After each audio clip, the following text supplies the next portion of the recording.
कि इंजमामुल हक ने गेम क्या की, जो असल गेम थी और जो उसने जाके गंद किया इस वर्ल्ड कप को अगर हारने में, दो लोग कोई हम जिनको कह सकते हैं कि ये जिम्मेदार हैं, एक इंजमामुल हक है और एक बाबर आजम। इंजमामुल हक, मोहम्मद रिजवान और प्लेयर्स के एजेंट एक ही कंपनी याजो इंटरनेशनल लिमिटेड के मालकान हैं। बहुत ही घटिया हरकत है, इस तरह की हरकतें नहीं की जाती। हम अपने मुल्क को खुद ही बदनाम कर रहे हैं। जिसको हराम खाने की आदत पड़ जाए माविश, वो हराम खाता ही है ना। अब यही रिजवान अब स्टेडियम में 100 हो जाए 50 हो जाए तो एकदम खड़ा होकर सिजदे करना शुरू हो जाता है। वहां पे वो नमाज पढ़ना शुरू हो गया था किट में अंदर पैड पहन के, ये वो इंडिया के अंदर, जिसपे कंप्लेन भी हुई। बहरहाल इन दोनों की औकात उनको समझ आ जाए कि जिनको हम जिनके लिए दुआएं मांगते रहते हैं वो कितने गिरे हुए, बिके हुए और घटिया और कमीने किस्म के लोग हैं।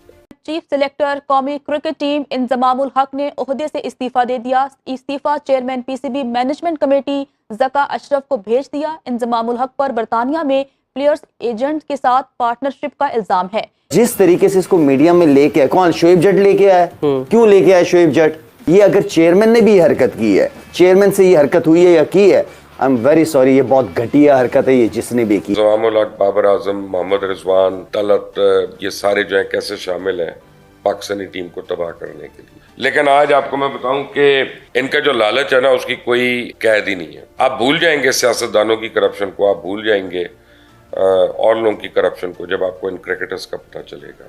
उन्होंने सुना कि इंग्लैंड में कोई कंपनी थी, उसमें उनके शेयर्स थे, वो को खिलाड़ी का सिलसिला था। ऐसे लग रहा है जैसे करप्शन जो है वो शायद हर चीज में आ चुकी हुई है। और ये दोनों मुजरिम है, कल्प्रेट है पाकिस्तानी कौम के, पाकिस्तानी अवाम के, इस खेल के, जिस खेल ने इनको इज्जत दी, इन किटों के और इस ब्लेजर के और इस टोपी के, और ये हकदार नहीं है। इंजमामुल हक ज़का अशरफ से मुलाकात के लिए पाकिस्तान क्रिकेट बोर्ड के दफ्तर में आए थे, लेकिन चेयरमैन ज़का अशरफ से इंजमामुल हक की मुलाकात ना हो सकी।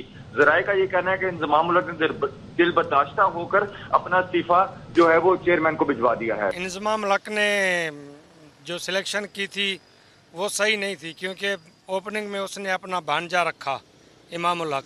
पाकिस्तान क्रिकेट टीम ये मेरिट के बुनियाद पे नहीं, लेकिन ये संगत 11 बन चुकी है अभी। बिल्कुल जिम्मेदार हैं, क्योंकि वो चीफ सेलेक्टर वही थे, टीम उन्होंने सिलेक्ट की है।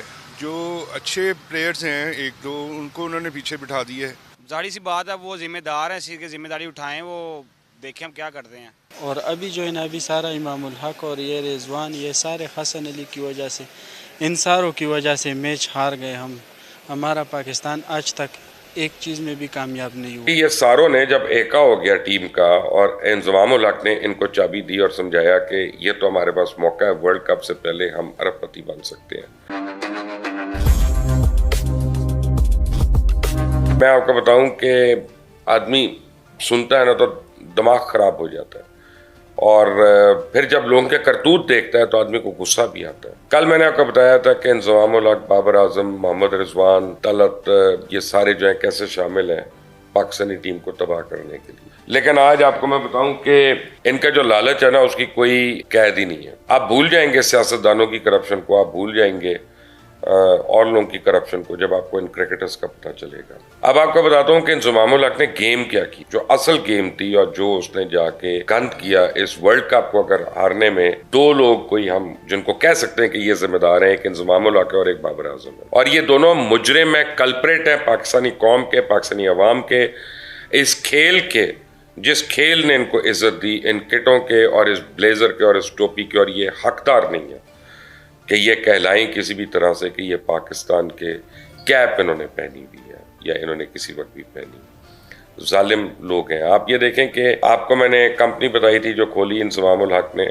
यूके में, और उस कंपनी का मैंने आपको डॉक्यूमेंट्स वगैरह भी दिखा दिए, उसके आपको मैंने रजिस्ट्रेशन सर्टिफिकेट वगैरह भी दिखा दिए। रिजवान भी उसका पार्टनर है, उसका भाई जो है उसका इंजमाम का वो कंपनी सेक्रेटरी है उसमें, फिर एक और पार्टनर है, और आगे कॉन्ट्रैक्ट किया बाबर आजम और बाकी सारे जो प्लेयर्स हैं, शादाब भी और हसन अली और ये सारे प्लेयर्स के साथ।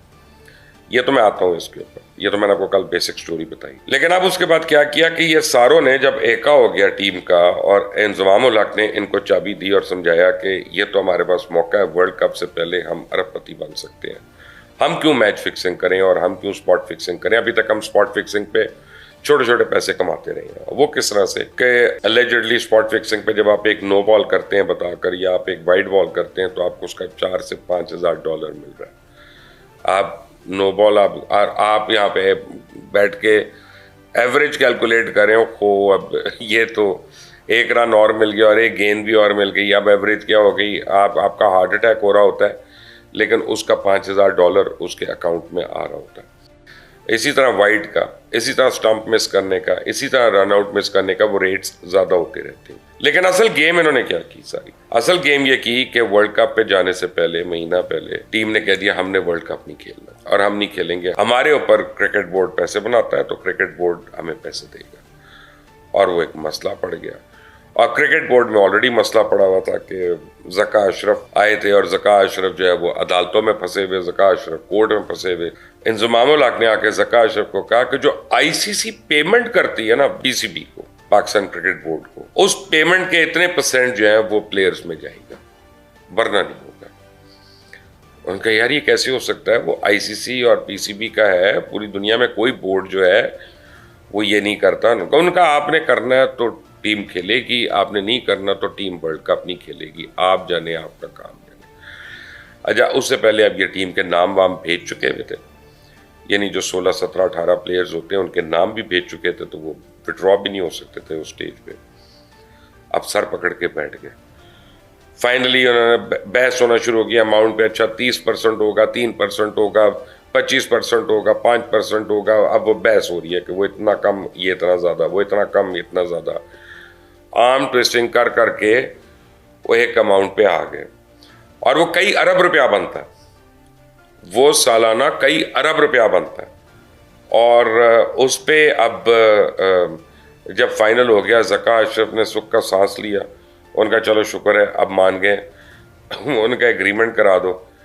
तो इंजमाम साहब ने कहा नहीं नहीं अभी तो नहीं, अभी तो मेरा कमीशन, मैंने इतनी भागदौड़ की है, मैंने इतनी मगजमारी की है, मैंने इतने लोगों को समझाया है, मैंने बच्चों को राम किया है, लड़कों को बताया है कि आपकी क़यादत में कैसे जाना है और आपको इज़्ज़त देनी है और ये होना है वो होना है।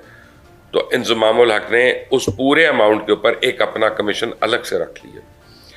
मज़े की बात है जब वो प्लेयर्स के पास गए तो भाई साहब ने प्लेयर्स के पास जाके उनकी जो डील थी उसमें भी अपना कमीशन रख लिया होगा। यानी दलाली की दोनों साइडों से, मुंह काला कराया रज कर। यानी दलाल हो तो ऐसा हो। जब इतने खाबे उन्होंने खाने हैं तो नीचे जब उन्होंने तो छोड़ना ही नहीं, उन्होंने तो उनको बख्शना ही नहीं, उन्होंने तो ब्लैकमेल करना है और किया उन्होंने, और दबा कर ब्लैकमेल किया। और ड्रामा क्या, पेज पे खड़े होकर नमाज पढ़ रहे हैं जी, सजदे कर रहे हैं जी, शुक्र है अल्लाह का, ये वो। लोगों को ये नहीं बताया हुआ कि हमने आपको, आपके जज्बात को रोंदने के पैसे खाए हैं, आपकी कौम की इज्जत को उजाड़ने के हमने पैसे खाए हैं, आपके इसी परचम की, यानी आप समझे इंसल्ट ही है ना, कि जिस तरह की आप टीम खेल रही है वहाँ पे, ख़ासतौर अफगानिस्तान के आगे, इंडिया के आगे, जिस तरह आप ढेर हुए हैं रेत की दीवार की तरह, हमने उसके पैसे खाए हैं। अभी और भी मेरे पास असलियत आ रही है इसकी, काफ़ी चीज़ें हैं जो मैंने अभी आपको और बतानी है वर्ल्ड कप क्रिकेट डिबैकल में। स्टे ट्यून्ड, इस चैनल को सब्सक्राइब करिएगा, बेल आइकॉन को प्रेस करिएगा और इस वीडियो को शेयर करिएगा, इतने लोगों से शेयर करिएगा कि उनको दोनों की औकात, इन प्लेयर्स की भी और इस बोर्ड की भी, इन दोनों की औकात उनको समझ आ जाए कि जिनके लिए दुआएं मांगते रहते हैं वो कितने गिरे हुए, बिके हुए और घटिया और कमीने किस्म के लोग हैं।